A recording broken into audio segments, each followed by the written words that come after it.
পাকিস্তান তেহরিক ই ইনসাফের প্রতিষ্ঠাতা ইমরান খানের মুক্তি ও দেশের সত্যিকারের গণতন্ত্র পুনরুদ্ধারের আন্দোলন করছে পিটিআই অধিভুক্ত ইনসাফ স্টুডেন্টস ফেডারেশন। শিক্ষার্থীদের সে আন্দোলন দমাতে পাকিস্তানে কয়েকদিন ধরে ইন্টারনেট সেবা বিঘ্নিত হচ্ছে। ইন্টারনেটে ধীরগতির কারণে ব্যাহত হচ্ছে অনলাইন যোগাযোগ। ইন্টারনেট সেবা ব্যাহত হওয়ার ফলে ক্ষতিগ্রস্ত হচ্ছেন পাকিস্তানি ফ্রিল্যান্সাররা। তাদের কাজ চলে আসছে বাংলাদেশ, ভারত সহ এ অঞ্চলের অন্যান্য দেশে। পাকিস্তানের ইন্টারনেট ব্যবহারকারীরা ধীর গতি এবং আংশিক বিভ্রাটের সম্মুখীন হচ্ছেন, বিশেষ করে মোবাইল ডাটা ব্যবহারের সময়। তবে এ বিষয়ে এখনো কোনো ব্যাখ্যা দেননি পাকিস্তান টেলিযোগাযোগ কর্তৃপক্ষ।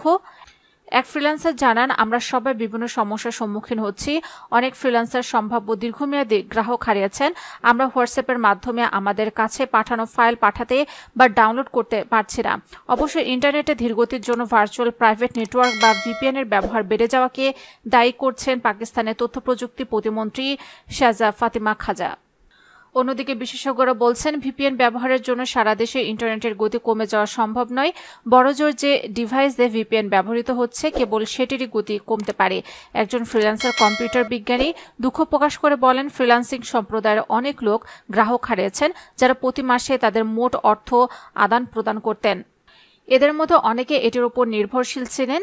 তিনি জানান, পাকিস্তানের অনেক সফটওয়্যার হাউস নির্ধারিত সময়সীমার মধ্যে কাজ জমা দিতে পারছে না। এর ফলে গ্রাহকরা অর্ডার বন্ধ করে দিচ্ছেন।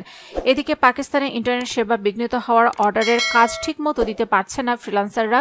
ফলে কোম্পানিগুলো তাদের অর্ডারগুলোর অন্য দেশগুলোতে দিচ্ছেন, বিশেষ করে বাংলাদেশ ও ভারতের দিকে তারা চলে যাচ্ছেন।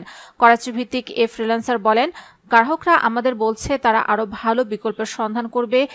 এর মূল কারণ ইন্টারনেট আউটেজ। তারা প্রত্যেক মিনিটের মূল্য দেয়। তাদের কাছে প্রতিটি আপডেট এবং নির্ধারিত সময় গুরুত্বপূর্ণ।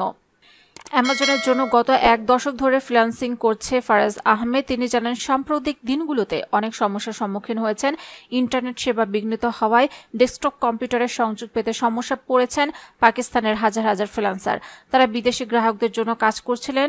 ক্ষোভ প্রকাশ করে ফারাজ বলেন, এক সপ্তাহের মধ্যে তিনি 30% কাজ হারিয়েছেন, যেগুলো ভারত ও বাংলাদেশে চলে গেছে। মোহাম্মদ জুবাইর নামে আরেক ফ্রিল্যান্সার জানান, অনলাইন মার্কেটপ্লেসে ফাইবার তার একটি ফ্রেশ অ্যাকাউন্ট ছিল এবং তিনি মাসে প্রায় $1000 আয় করছিলেন। কিন্তু তিনি যখন ভিপিএন এর সাহায্যে অ্যাকাউন্টটিতে প্রবেশ করেন তখন সেটি সাময়িকভাবে আনঅ্যাভেলেবল করে দেওয়া হয়। পরে অ্যাকাউন্টটি ব্লক করে দেয় ফাইবার। এখন তাকে আবার সব নতুন করে শুরু করতে হবে।